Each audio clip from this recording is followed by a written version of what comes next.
หมอยซุงค่ะเมื่อในเป็นวันที่23เดือนธันวาคมที่2ปี2026ในตอนในที่อ่อนพี่น้องค่ะมาถ่อมด้วยเงาลายหลกหลุมฟ้าตื้อฮ้อนใหม่มาเต้ๆเนี่ยค่ะปยก็ติมีปลาตั้งโหดตั้งหันล็อกลายลุ่มลาด้วยถึงป้าอยู่หลีพ้องข้าวไม้8ล็อกลายเนี่ยค่ะอ่อนตั้งเปิ้นได้ที่ก็มาถ่อมด้วยข่าวเงาก่อนค่ะ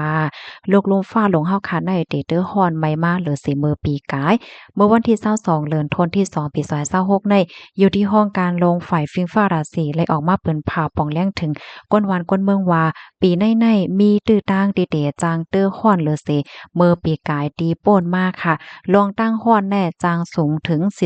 42-43 ดีกรีเซลเซียสอธิกาเปิงลงมันได้กอกลางเลินโทนที่3ต่อถึงเลินโทนที่4นะคะเอาเตเตอร์ฮ้อนเลอเสเมื่อปีกายตีโป้นมากกำนั้นแลย้อนแนะนำถึงปันพี่น้องก้นวันก้นเมืองให้ล่มลาดด้วยถึงป้าอยู่เลตัวเจ้าเก่าพ้องขิงข้าวฮ้อนในเลค่ะ หาไหลเงิ่งลองออกกว่าตั้งนอกเฮิรนกลางปางขิงข้าวยามกลางวัน10โมงต่อถึงกลางค่ำ7โมงค่ะย้อนเปิดว่าขิงข้าวยามนั่นไหนมันร้อนแห้งหนาอาลาลมใหม่ลมอันลงมาติดเลียดและจังได๋ก็มันแย้มแห้งหนานะคะเลอเสนั้นก็ให้ไหลสติป้าลองเพไฟไหม้ป่าลองเพแห้งแล้งในขิงข้าวร้อนแห้งในป่าไหนค่ะข้อมูลตอนในคาลิปิมาที่ห้องการข่าวเกี้ยงใหม่ออกไว้ใน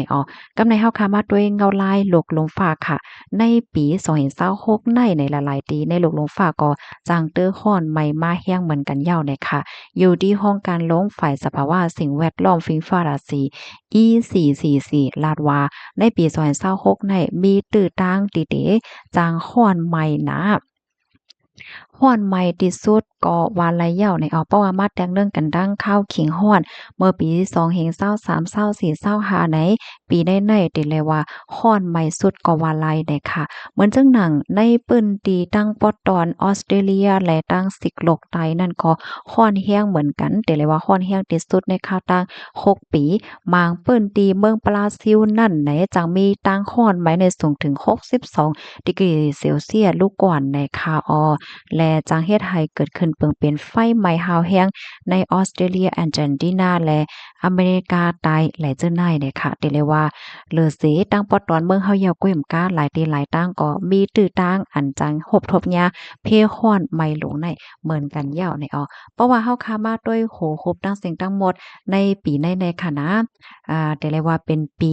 ร้อนไหม้ปีแห้งแล้งและปีไฟป่าฮาวแฮงหลงก็ว่าระยาวเนี่ยค่ะ ในก็ได้เรียกว่าเป็นสายงานเงาลายอันปันฟังตื่นถึงว่ากำผาเฮาค่ะในมีรองเป็นปลายหลากหลายกว่าเนี่ยค่ะเนาะเพราะว่ากัดก็กัดแห้งน่ะกัดเล็กกัดว่าเพราะว่าฮ้อนเนี่ยก็ฮ้อนน่ะไหม้หนาจังไหนค่ะนะเพราะว่าลาดเกี่ยวกับไปลองฮ้อนไหม้ไหนแน่พี่น้องเฮาค่ะหมางจื้ออันที่ยามย่าในที่คู่ค่ะนะว่ามันขานใจมอกกะหือในมื้อหนังคาเฮาเนี่ยก็ยามย่าค่ะนะลองฮ้อนไหม้ลงในอะโลยมันขานใจน่ะนอนก็จังหลับค่ะเนาะนอนอยู่ก็เขอในไห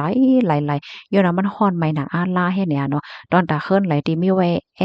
ร์กัดไหนดาแคนอินค่ะนะติ่มมีแอร์เลยนะคานใจเต้อข้าวร้อนข้าวไหม้ในจังหวะนั้นค่ะพี่น้องค่ะกำในเฮาค่ะมา ลิเพียนด้วยค่ะดอกลอกลายลุ่มลาดด้วยถึงป้ายอยู่ลีพ้องข้าวหอนข้าวไม้เนี่ยค่ะมังก็ในค่ะนะเพราะว่าฮอดถึงมาขิงข้าวหอนไม้เหย้าเนี่ยก็ใกล้อำอยู่ลีเนาะว่าได้เป็นโคเจ็บต้องเจ็บต้องกว่าหว่าเจ้าหน้ายนะข้อที่หนึ่งค่ะเฮากึ่งลีกินน้ำแข็งน้ำที่อันมันกัดเคียงหนาอาลาเนี่ยกินปันน้ำโยโย่นั้นน้ำกัดโยโย่ก็ป้อเหย้าได้ค่ะข้อที่หนึ่งได้มังก็ห้ามใจตัวเจ้าก็หยาบค่ะเนาะ ก็น่ะเพราะว่าเฮาคาฝึกก่อนในเฮาคาก็ได้เป็นกล้วยเนี่ยค่ะข้อที่2เฮาคากึ่งหลีกินปันน้ำย้อนก็เพราะว่าขิงข้าวฮ้อนไหม้นั่นคือเฮาคาออกนำนาการที่เฮาคากินปันน้ำก็มันจอยลายในน้ำในบ่เป็นไรกินปันน้ำที่อันต้มสุกเหี่ยวคันนะบางตีแน่กว่าตักน้ำหม้อมาหาน้ำหองมาหาแล้วจังไหนในน้ำนั้นเฮาบ่ฮู้ว่าจะมันมีแมงเล็กๆลอกๆจอมมานั่นขนาดเนาะเพราะว่าเฮาคาต้มให้ได้ก็เตเตอร์หลอดเพในที่3ค่ะเฮาค่ะกึ่งหลีนอนเหี่ยวก็เปิดพัดลมท่องมาตั้งเฮาตั้งเหลียวก้อยเนี่ยเนาะมันจังตึกเคิกไปอยู่หลีเฮาข้าวยาวค่ะนะให้พัดลมเนี่ยปั่นกว่าปั่นมาเตเตอร์หลีเนี่ยข้อที่4ค่ะนอนหรือเห่อปั่นไห้เป้งป้อเพราะว่าฮอดถึงมาขิงข้าวฮ้อนไหมในมังก็แน่นอนหลับนะแม่เนาะย้อนว่ามันไหม้แฮงน่ะมันนอนหยับจังเนี่ย ข้อที่5ค่ะเลือกกินปันอาหาราตั้งกินที่อันมีพรหลีเนาะให้มีปลาหมักไม่หมักตอกว่าผักเยอะนั่งเคียวว่ามีปลาเนื้ออ่อนอิดออดและจังไหนเอากินปันหมักไม่น้ำๆผักน้ำๆได้หลีคะเสียก็ให้เงิงแวตั้งกินแห้งตั้งกินอันโคตั้งกินอันมันเหมือนจังหนังข้าวซอยออดต่อลูหยังก็มันลูโคนั่นค่ะนะมันก็ได้เลยใจกินอะเนาะตั้งกินแห้งๆแล้วจังได๋เนาะ อ๋อค่ะข้อที่6เนี่ยค่ะลุ่มลาดด้วยถึงป้ายอยู่หลีลูกอ่อนตอนตาบางจื้อที่อันมีลูกอ่อนค่ะเนาะอำว่าได้เป็นเสื้อผ้าเสื้อโคตั้งกินตีอยู่ให้หมดอกให้หมดไส